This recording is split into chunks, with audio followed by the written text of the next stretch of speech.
Hello, this is Akhil from Academia Bliss. So today, 2nd November 2022, we'll be discussing a total of 6 topics and all the topics are taken from the Hindu newspaper. The interested aspirants can download the PDF from this Telegram link. So shall we move on to the topics? So guys, before starting the topic, I will be giving you a small information that we are going to start a special prelims series, topics related to prelims alone, so that in morning we can concentrate only on editorials for your mains writing, and rest of it we will be concentrating on the only prelim series. On that series we will be starting from January 20 22 to May 2023, based current affairs from January 2022, right? So uh, the announcements will be made soon. So interested aspirants can benefit from it. So shall we move on to the topics? The truth about the Indian story. So this topic is related to economics and the growth of economics in India. Economics, right? So here, what he is saying is, what the author Mr. Kaushik Basu is saying is, in India, Indian rupee has been doing very poorly, especially in comparison to the stated target of our political leaders to strengthen it. And inflation it is at 7.41, is at high rate, but these are global problems. Virtually all currencies are losing out against the US dollar, and inflation right now is a global phenomenon. So as we all know that our finance minister has been saying that we are trying to make our rupees stable, but instead of that, in spite of this, we can see our global rupees weakening, and due to the strengthening of US dollar, our currency, not only our currency, all the global currencies are weakening right now. And something it is attributed to the corona's after effects, right? So where India is doing especially poor in the employment generation, India's unemployment rate is very high. In October it stood at 7.8%. However, what is really worrying is youth unemployment. So here they are saying is, in the people of age 15 to 24, the unemployment rate is 28.3%. So out of 100 percentage of people of 15 to 24, India has an unemployment of 28.3, and it is high among other nations, and other nations which has highest unemployment rate is Iran, Egypt, Syria, Indonesia, Malaysia and Bangladesh. So India's growth story is mixed. GDP growth has 8.7%. According to GDP, when we see our country has 8.7%, but if we compare with unemployment rate, it is also at a higher rate. So here something is mixed. We can't say what is going on in our economy, right? It was amongst the highest in our world. This is good, but against, we must offset the fact that much of this is growth of climbing out of the pit into which we had fallen the previous year. So we know that pre-pandemic our GDP was growing at a high rate, when suddenly COVID came and even it plunged into negative rate, minus 6.6%. And again we have to say it is reviving. The GDP is reviving. For 2022 to 23, the IMF has cut India's growth forecast to 6.1%. There are two special worries related to this. First, given the most India's growth is occurring at the top end with a few corporations making a disproportionate share of profits, and unemployment is so high, it is likely that large segments of population are largely witnessing negative growth. So, what the author is saying is that here India has a different type of growth, that is, few corporates. are growing at a high rate, whereas middle class people and lower class people are witnessing a negative growth. Yeah, it's true. If you see at the COVID times, billionaires like Adani and Ambani made a huge fortune, whereas many middle class people have lost their jobs, right? So it's true. The second worry is not so much about India's dropping rank in the world as much how India's performing has been sliding compared to its past performance. We should not compare with the other economies, but we should have to compare with our own growth rate. So when we compare with our own past growth rate, according to author, he is saying that we have been declining in our growth rate. So in the past, India's growth rate picked up at early 1990s following the reform of 1991 to 1993. From 2003, it rose again and India joined the ranks of Asian performers. From 2005 to 8, it was being acclaimed globally for being on the top charts. For three consecutive years, India grew at respectively 9.3%, 9.2%, and 10.2% at the time of 2005 to 2008. It must be pointed out that in recent years, official estimates of these years have been revised downward. The latest economic survey has cut these growth rates to 7.9, 8.0, 8.0. But even with India, India stood out. In fact, from 2003 to 11, barring 1 year, the startup of Great Recession of 2008 to 9, India was on the top of most global ranking in the terms of global performance. Right? So it began in 2016. After 2016, after for 4 consecutive years, the growth rate of each year was lower than the previous year. The growth in 2016 to 17 was 8.3%. After that, 17 to 18, 6.9, 18 to 19, 6.6, and 19 to 20 it was 4.8%. And then Corona came and it went down to minus 6.6%. The downward spiral stretching over 4 years has never happened in India since its independence. So, what the author is saying is the economic downward is not due to Corona. Even before the Corona, even during the time of 2016 to 17, our growth rate was decreasing from 16 to 17. That's, you can see here from 16 to 17, 8.3. After that, 6.9, 6.6, 4.8. And then Corona came and when we went to negative rating, right?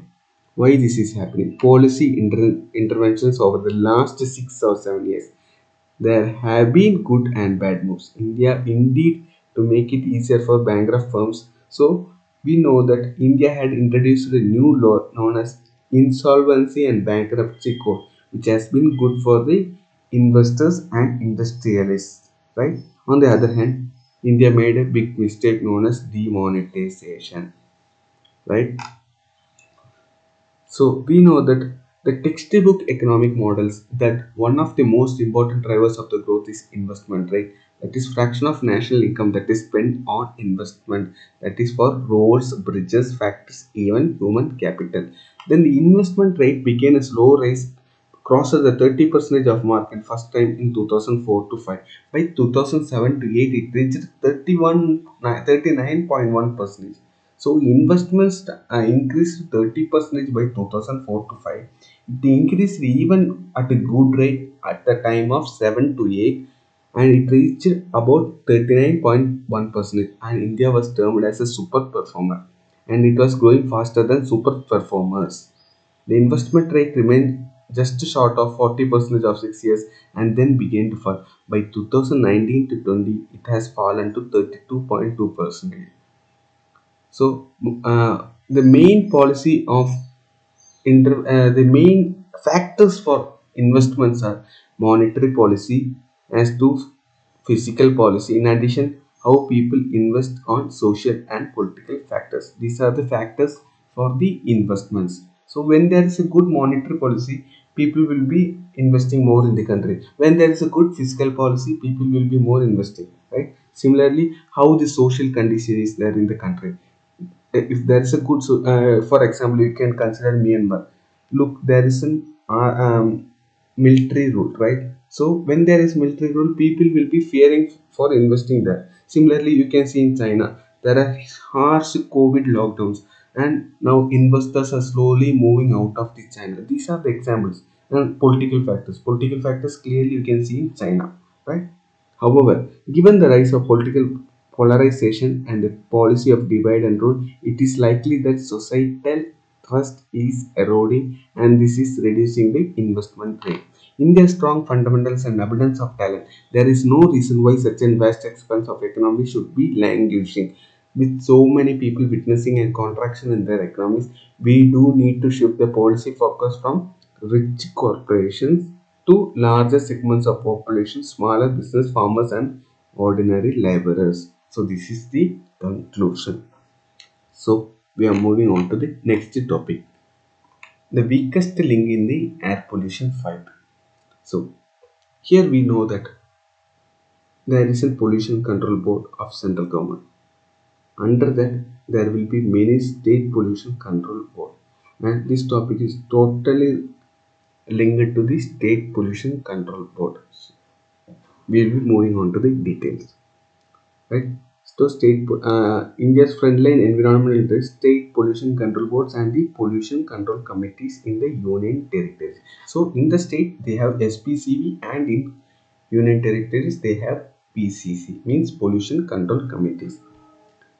So their primary role is to regulate emissions from point source. There are two types of sources of the pollutions. One is point source, and another one is indirect source. So pollution point source means we can point that it is coming from this point, from this source. We don't have any doubt. For example, if there is an industry, we can say 100% is sure that that pollution is coming from that point, right? That is known as point source.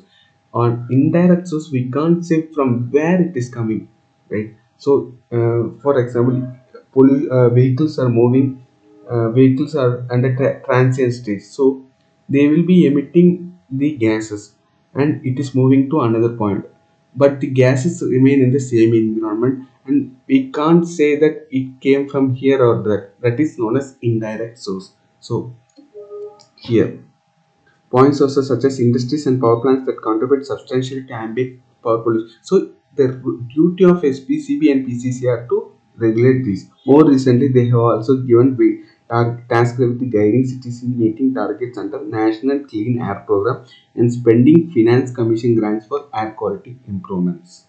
The SPCB was initially constituted under the Water Prevention and Control of Pollution. So, SPCBs were primarily given the responsibility for water pollution. After that, under the Air Prevention and Control Act of 1981, the SPCB mandate was expanded to include air quality management also, right? So initially it was given for water management. So this point is an potential question for prelims. We can ask you whether the mandate of SPCB was included air quality management in SPCB in primer and first itself they can ask. So you have to be aware that first they have only water mandate. After that only in 1981 Act only they have added air quality management also. Unfortunately, this enhanced mandate has not matched with the increased capacity and the capability in the post. So here you can see that even though they have added the mandate of checking the air quality management, they have not added the quality of the board which constitutes this air quality management. They have added a team, but they have not prescribed the quality for which the team should comprise for checking this air quality management.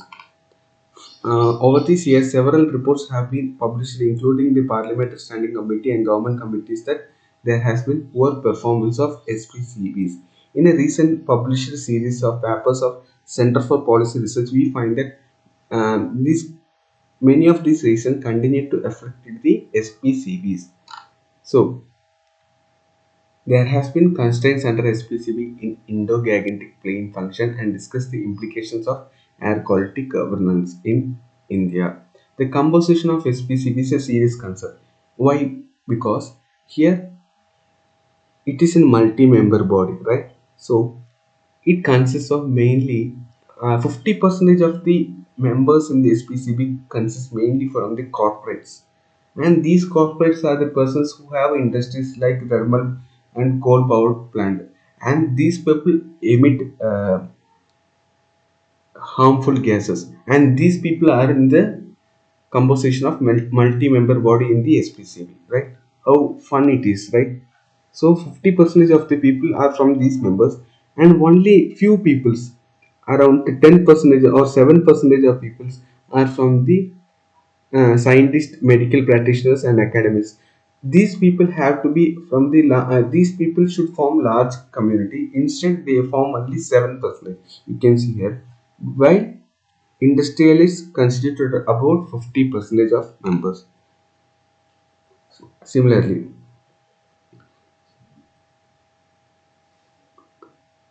the statutory requirement of having at least two board members who have knowledge of experience in air quality management. Actually, according to requirements, at least two members should have a thorough knowledge about air quality management. But when we see the actual members, it is not as per the requirement. There may be a person or there may be not any person regarding the air quality management, regarding the knowledge about air quality management.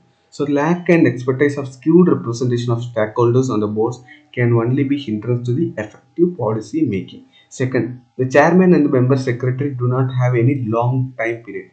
For example, when a member is appointed, he will have only a short tenure. For example, in Haryana, a member is appointed only for 18 days. After that, he is transferred to another post. Similarly, a chairman of SPCB will have another important function also, or another important responsibility also. He have to take two portfolios, one as SPCB chairman and another as something related to government. He will be head of another government department also. So he can't concentrate fully on SPCB. He had to concentrate on both the matters, right? This is also a weakness in SPCB. Similarly, SPCBs are shortly understaffed, critically understaffed. At least 40% of all sanctioned posts are vacant. Across 9 SPCBs per PCC for which there is data. See, you can see in Jharkhand 84% of people, 84% of posts are vacant, where vacancies should be full. There is full 84% of seats are vacant because Jharkhand has large coal reserves, right? Coal and iron reserves.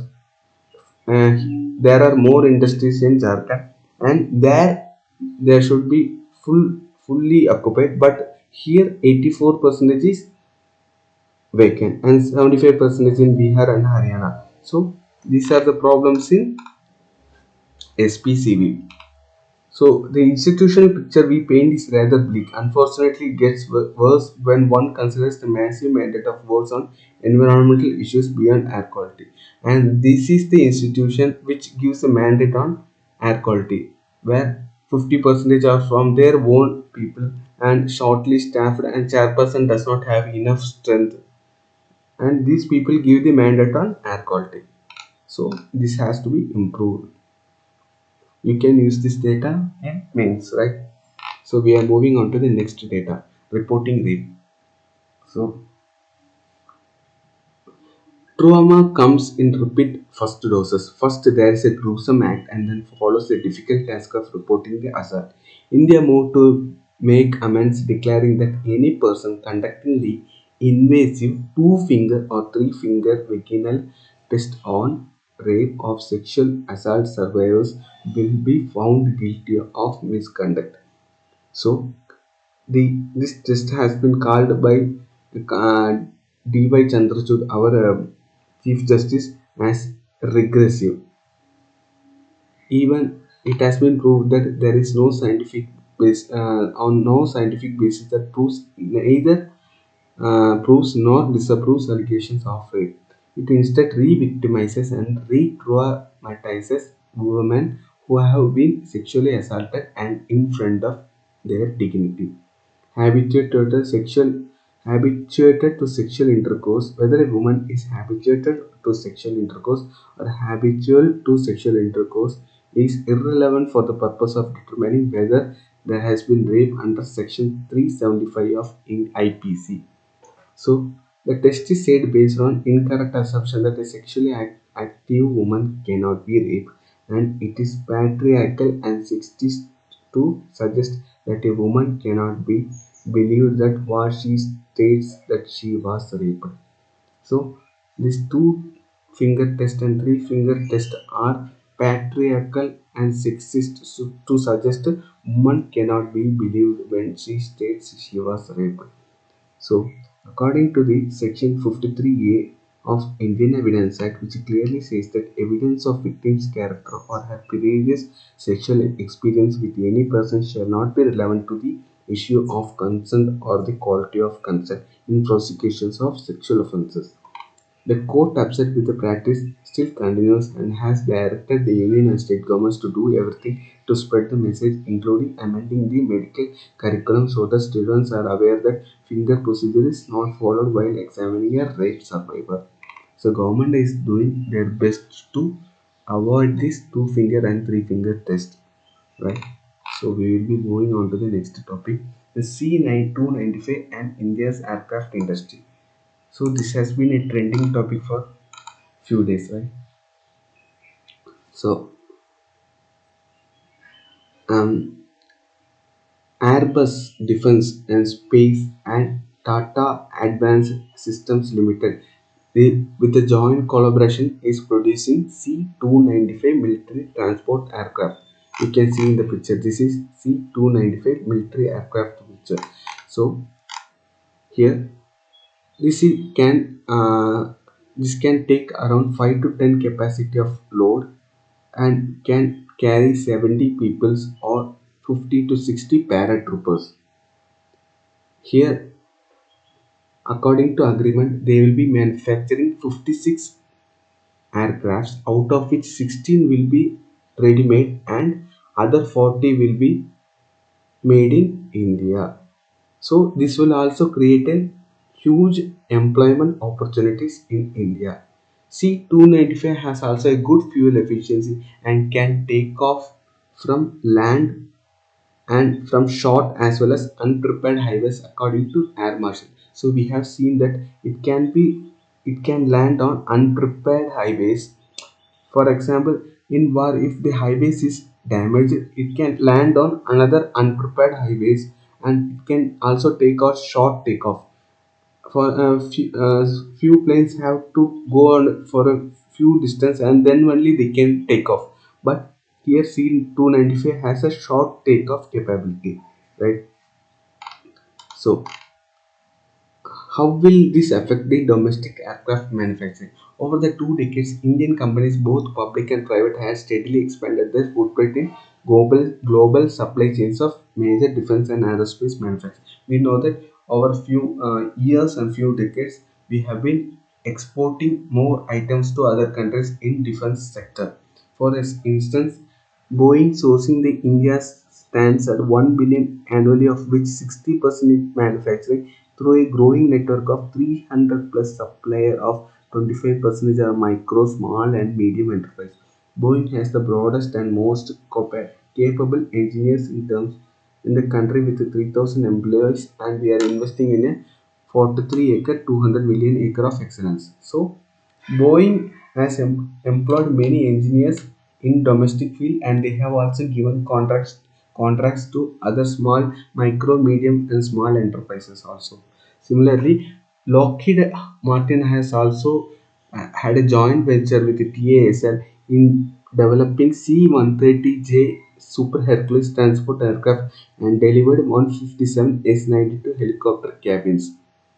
So not only we are developing C295, TASL also have um, joined with Lockheed Martin in manufacturing C130J Super Hercules. It is larger than C295. The C130J Super Hercules, you can see Super Hercules. Hercules means large transport aircraft and deliver helicopter cabins also.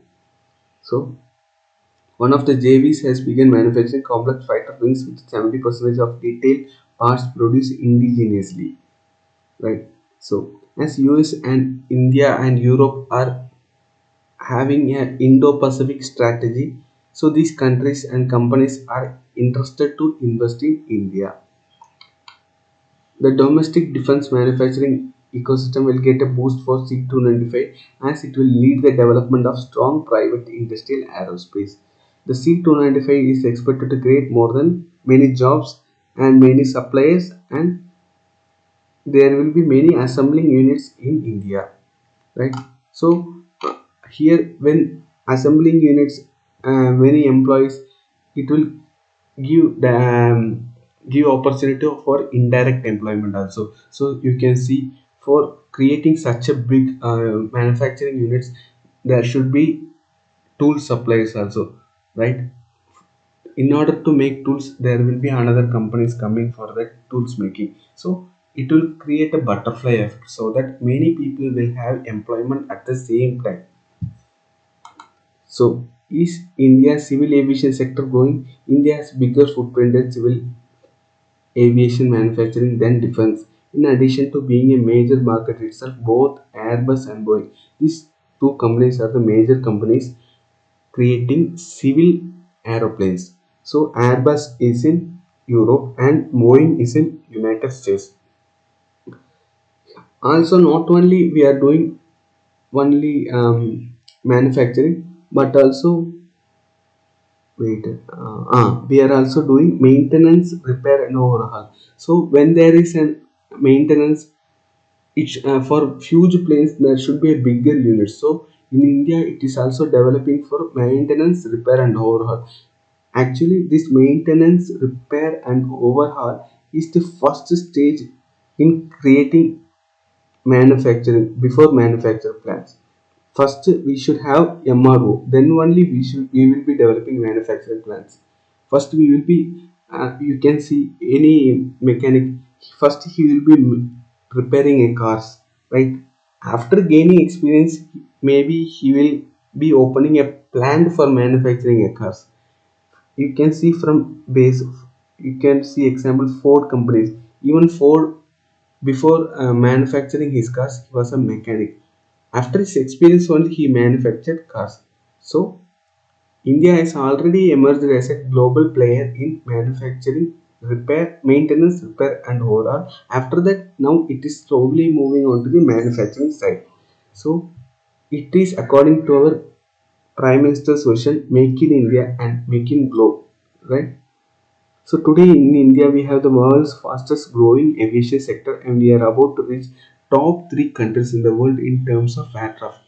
In also our in our country, global air traffic is increasing greatly. We can see prime ministers local in local airports also. We are opening many small airports also. Udan, Kalyan, like that. We are seeing many schemes. So we are increasing our air traffic also. So we are moving on to the third most air traffic country. First United States, then China, then we are moving on to the third air traffic country. So when the air traffic increases, we will have a demand for large planes. And when we have a large demand for large planes, instead of buying these planes from outside, we can manufacture by ourselves. We can manufacture it by ourselves. So this is all about this topic. Now we will be moving on to the next topic. India's factory output growth. New orders ease to 4-month lows. PMI. So here, I will be telling the story. Even though in our country our growth rate, they are saying that our growth rate is decreasing, but purchasing manufacturing index is a survey which is conducted to the manufacturing and service sector.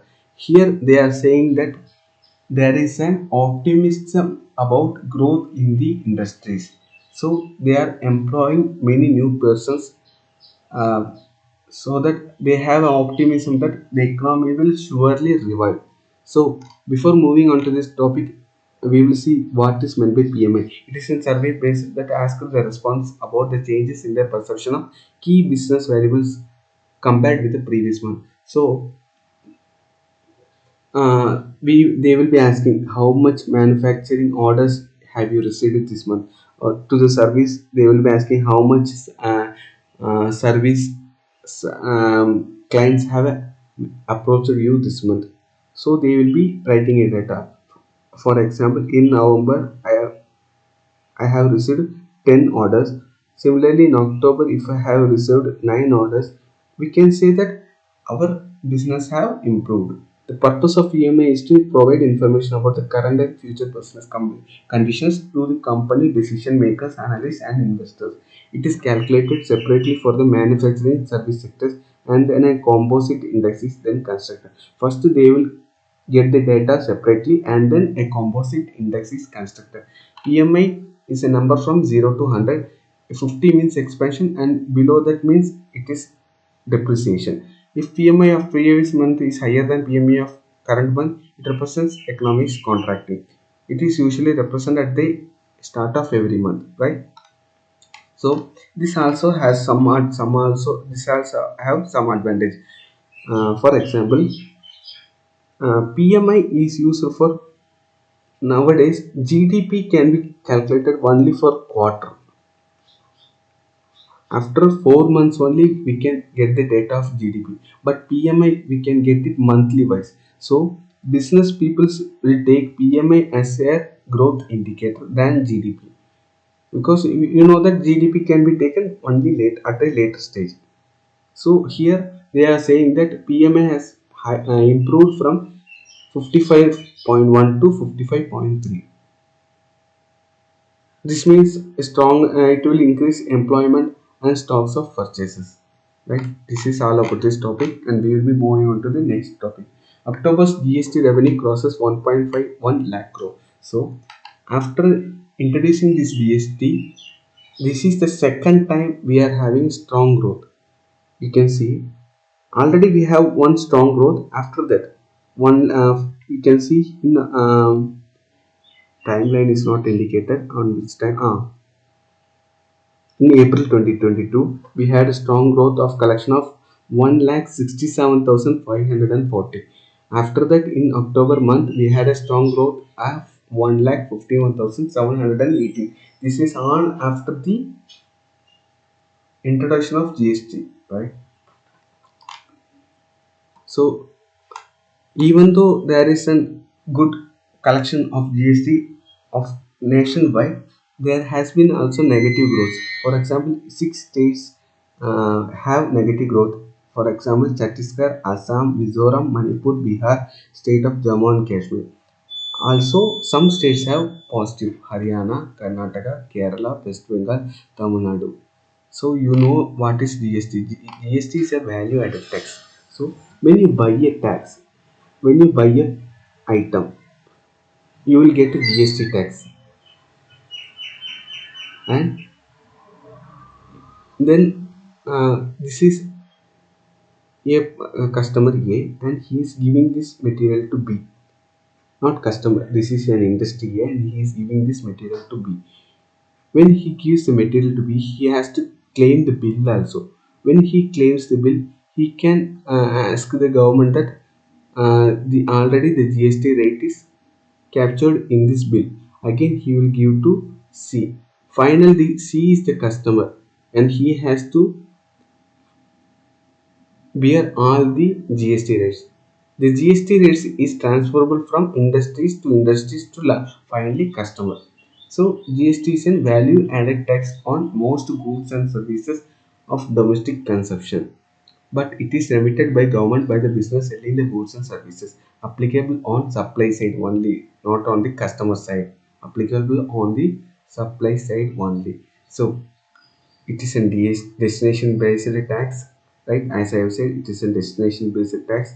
It is There is dual GST, means state and central. There is dual GST. State tax rates has to be mutually decided. For example, this percentage of amount central will be taking, and this amount of taxes state will be taken. There are multiple rates of slabs: 5%, 12%, 18%, right? There are multiple tax slabs, and we can see what is the legislative basis of GST. Actually,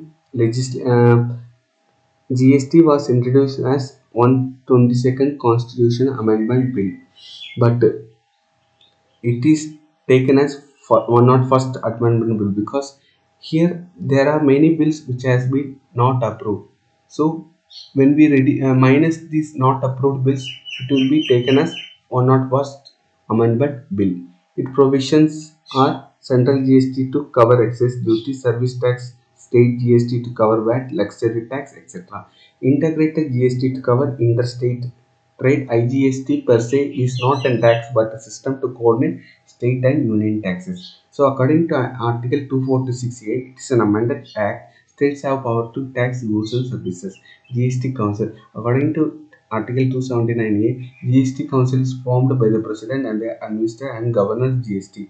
Govern GST. Its chairman is Union Finance Minister of India. The council is divided in such a way that central will have one third voting and states will have two-thirds. The decisions are taken by three-fourth majority. So this is all about today. Interested aspirants can download the PDF from the above link. So thank you.